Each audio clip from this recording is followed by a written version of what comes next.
Hello! Just going to give you a little history on how I got to this video.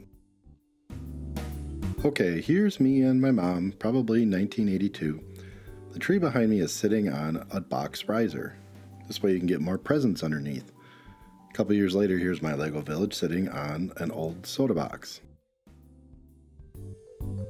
Rev 2 was this, just something to keep the tree from tipping over. This was 2016. Here's Eva as a little kid. I was building the current stand. This was it before painting. We were flat broke from moving and had no money for a Christmas tree. We didn't like the cedar in the backyard, so we said screw it. We cut it down and we had the Christmas bush. It was 14 feet tall. So here's the problem. This stand weighs 30 pounds and is nearly impossible for 2 adults and 3 arms to get up on that storage shelf. If you're interested in just building one of these, I shot the video real fast that you can see how it's put together. It's all just scrap 2x6s, some scrap 2x4s, and some scrap MDF from a shelf that I tore out of the garage on day one. All the screws were used and reclaimed from some fence repair stuff I did early on. It truly was a free project, including 3 colors of red spray paint. Here's the breakdown if you want to build one of those. It worked great, it was strong, it was a little teeny tipsy for little kids, so let's build a way better one.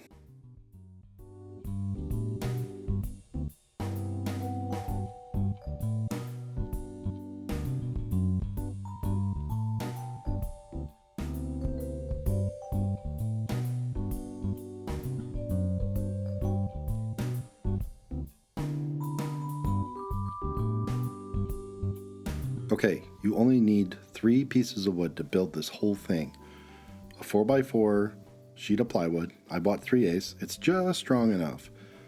Then I bought 2 1x6 by 8s and cut them up. You'll see how I take this sort of strong piece of plywood and make it rock solid. Total cost, plywood $14, 2x6s $8, can of spray paint $5-6.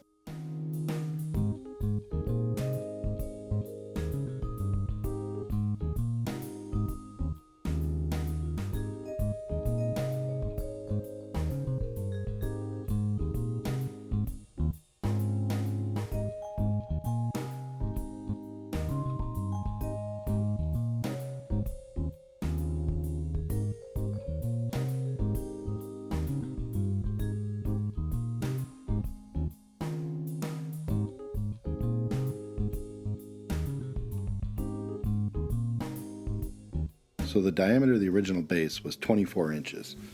The diameter of this base is cut to be 3 inches wider on all 4 sides. That makes a 30-inch diameter, which I know will be strong from my first prototype.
The maximum height that this saw blade can go up is 2 5/8 inches.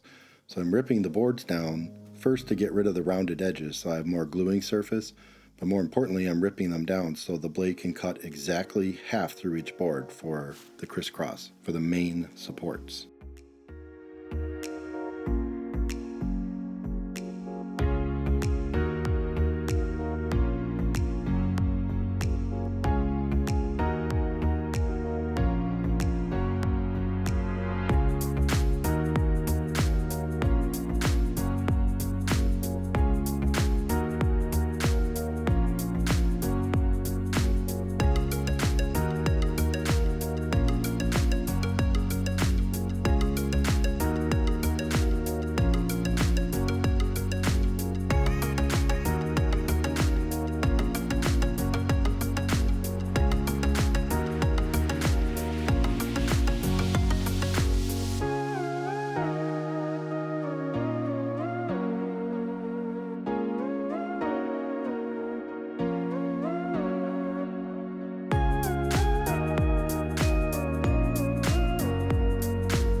Beyond the wider footprint, the other issue of the original tree stand was it was too high.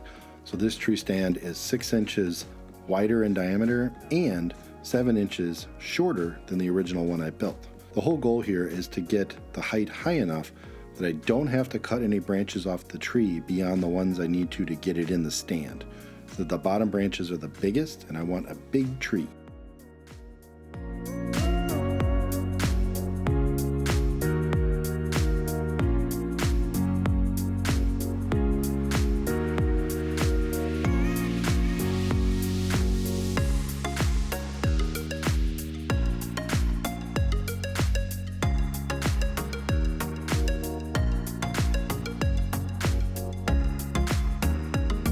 Ruh-roh. Do you see that smoke?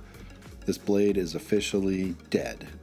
So you'll see the next video of the chop saw has a new red blade. Yep, went and bought a nice Diablo Freud made in Italy, not China. Cuts like butter now.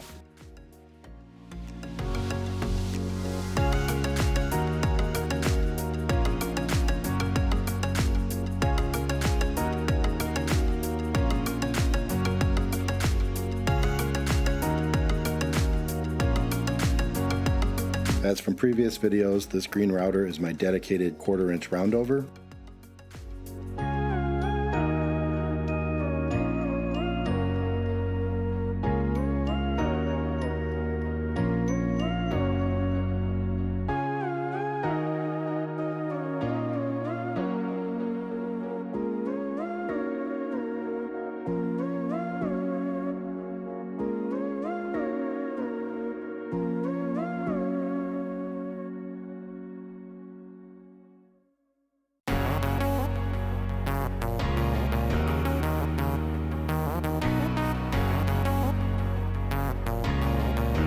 I'm installing these little tip screws just to hold the wood in place so I can turn it upside down. The reason is when you put glue on, it makes the pieces you're trying to glue real slippery. And I don't want the glue to set until I get the bottom flat to the crisscross pieces. So I'm pinning it in place with these, flipping it upside down, and you'll see I shoot all the screws in, that clamps it tight, when I take these tip screws back out.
Here I'm setting up a quick stop block.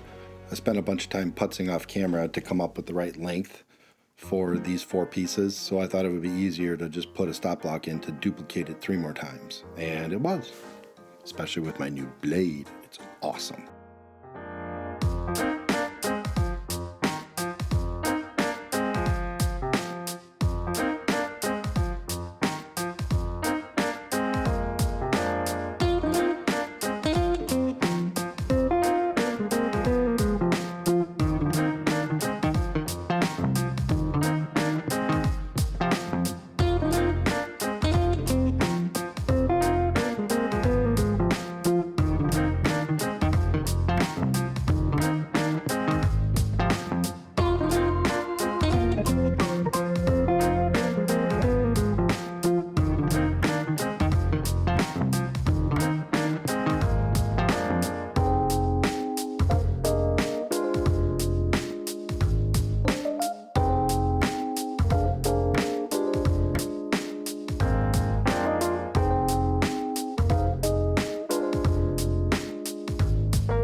Again, just ripping these pieces to the same width as the crisscross pieces already installed, so it's all the same height.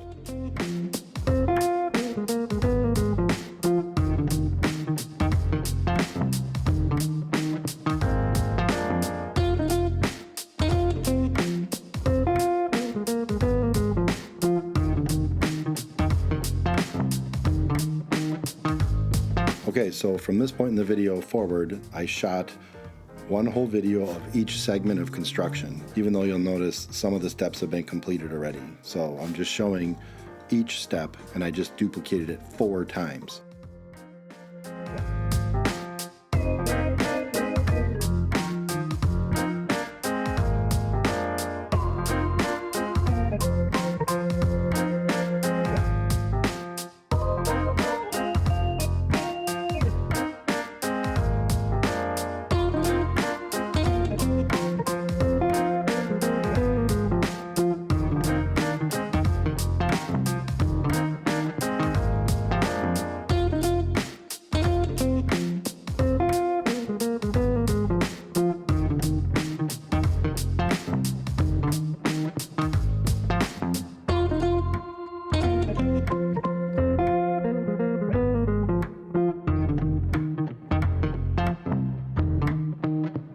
I'm going to glue this connection. The reason I'm doing this screw now is A, so I can trace the outline for gluing here, but also when you have glue on these 2 pieces, they tend to slip around.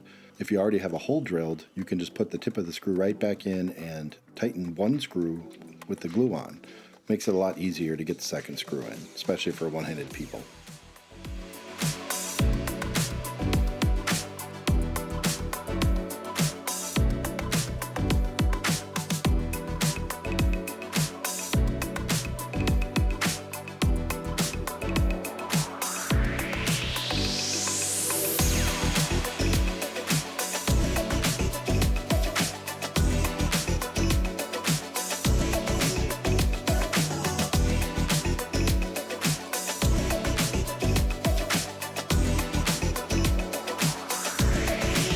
Remember, first rule of gluing, can never have enough glue. I am splattering it all over because this crisscross bracing of the plywood is what makes this stand so strong. It's also what makes it so light.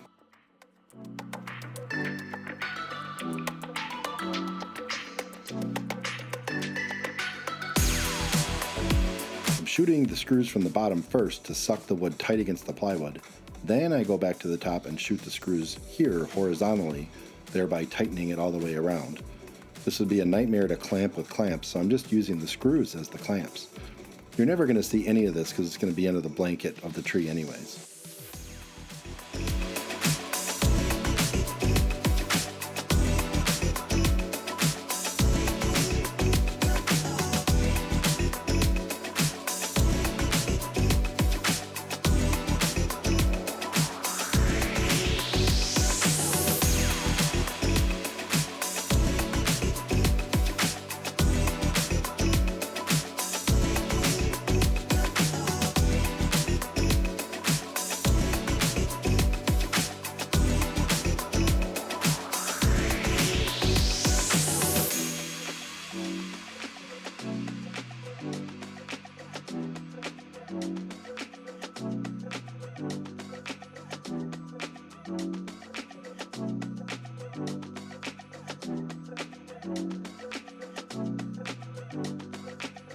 So I already planned that the piece of wood would not be perfectly flat. What it is perfectly flat to the cross braces on the top of it. So I'm making these little feet all the way around the edge to kind of act like a cup. Just the edges of the stand sit on the ground. So if the middle part is bowed up or down, it doesn't matter. It won't rock like a bell. It'll sit perfectly dead flat on the floor, which is what I'm trying to achieve. The old stand that weighed 30 pounds wasn't quite perfect, and it used to rock on the carpet, and it always made my wife nervous. This one will not.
Yes, I'm cheating with a Sawzall here. The reason is the cut doesn't have to be that great, because I'm going to flush trim it perfect with a flush trim router bit.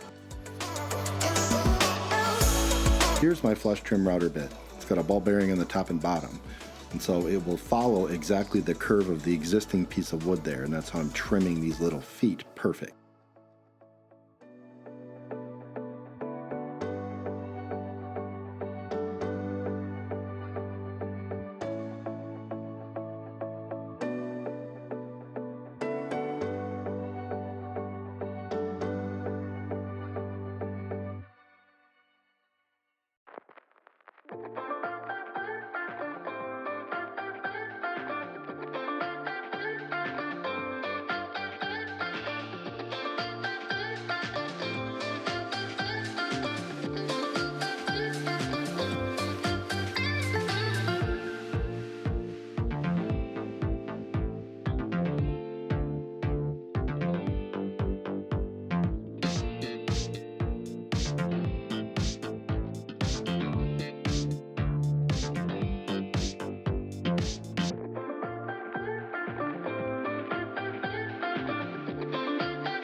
I didn't fill the primer because who wants to watch someone spray on primer?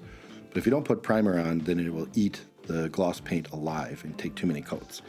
And if you're wondering, yes, I really did use 3 half-empty cans of red to do this. It doesn't matter because you're never going to see it.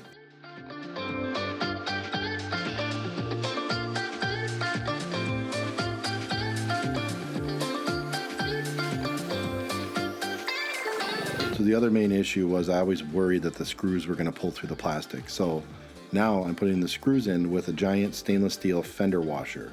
That will not pull through.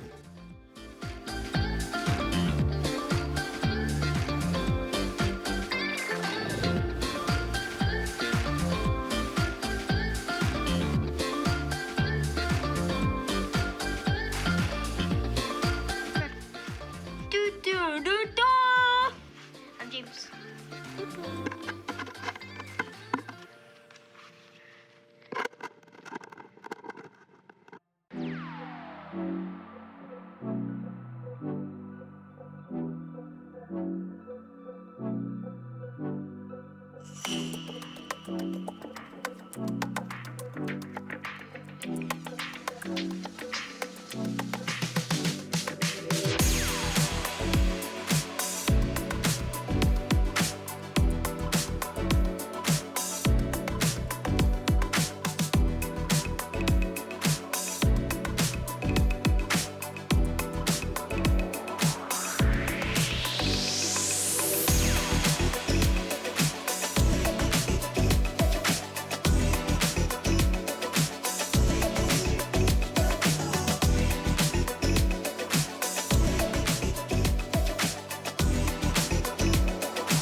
I'm using some leftover silicone tub caulk from a project probably a couple years ago to patch all the holes I didn't use and to put some silicone across the top of each fender washer.